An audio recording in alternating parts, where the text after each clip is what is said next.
What's going on, guys? Nathan with Technology Smash, back with another video. And today I just wanted to do a quick look around at what you can do on the unboxing video that I just did for the Nebula Capsule that's made by Anker. So this is that tiny little projector all-in-one package that kind of has smart apps and stuff. So we're just going to take a look around so you can kind of see what you're getting into if you are interested in this. So first off, right off the bat, if you can hear that, I'll be quiet for a second.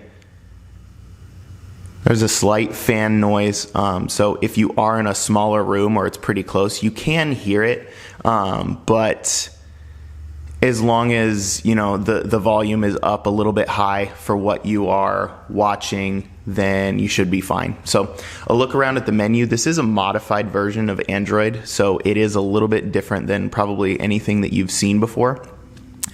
But apparently, like I mentioned in the last video, you can actually get this unlocked through Anker in some way. I haven't done that yet, but it's supposed to give you full access to the App Store. So at the top up here, you see HDMI plug-in, and I'm using this remote control to do this.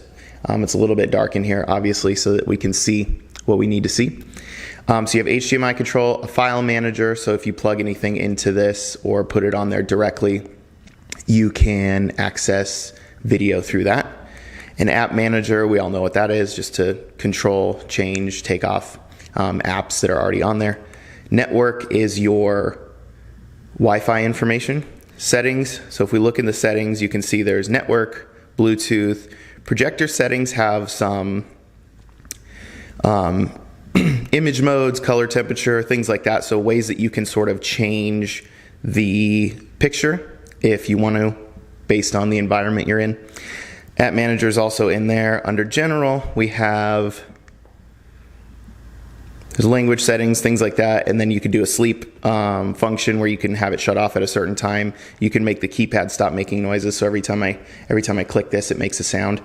You can clear the cache, and then you can do screen mirroring too, so you can actually mirror Android and iPhone devices to this. I have seen some reviews where people were sort of annoyed at the screen mirroring, saying it's hit or miss, but for the most part, people seem to say that it works pretty well.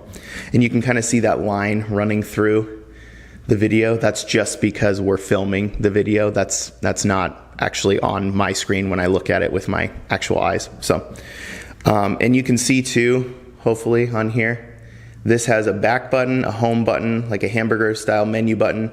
The mouse button is really cool. If we press that, it turns the cursor into a mouse, so you can actually scroll around just like you would on like a computer, so that if you need to be super accurate and it's not working, that's one option you can do. You just press it again to shut that off, and then you can go back to just the scrolling menu. This has an IR blaster in it, and the back of the device does too, so you do have to point it right at it. It's not like a Wi-Fi remote or anything like that. So we'll go back. Nebula Connect is like an app and an account, so I'll actually show you the app too.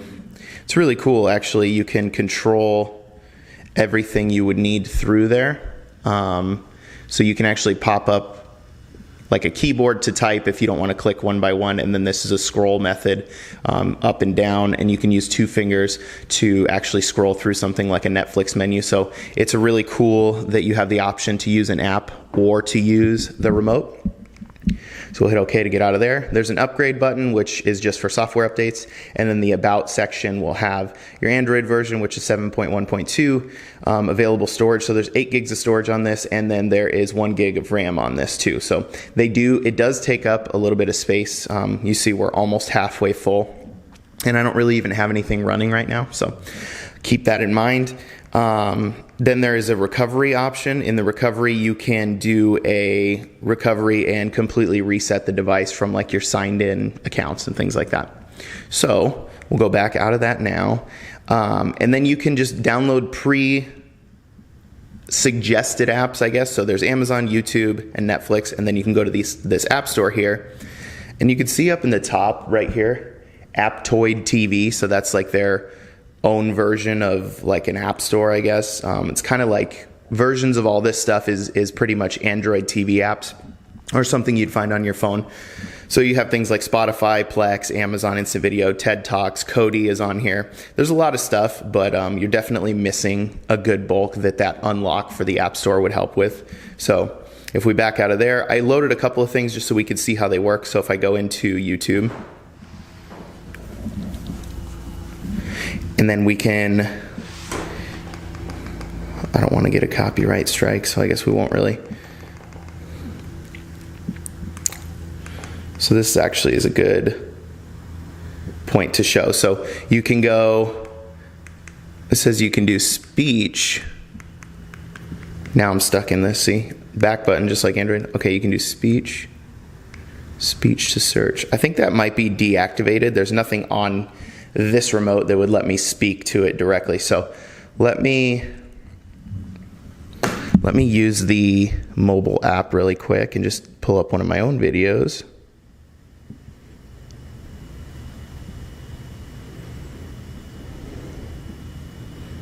So just typing that in on here got me directly to there without having to do much. And now I'm just going to keep using the phone so you can see it's a cursor. I'm just going to click on my channel. And then I'm going to I'll just go to that last one so you can kind of hear some of it, hopefully. Loads pretty fast.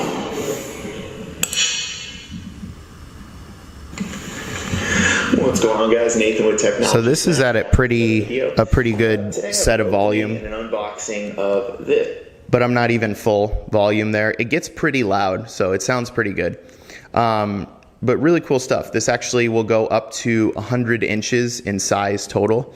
And it will hold a pretty good charge. It does about 3.5, 4 hours on normal settings. At max brightness, I think it says it's like around 1.5 hours or 2 hours. And then there's like a battery saving mode that does around 4 hours still. Not really exactly sure why it's about the same as the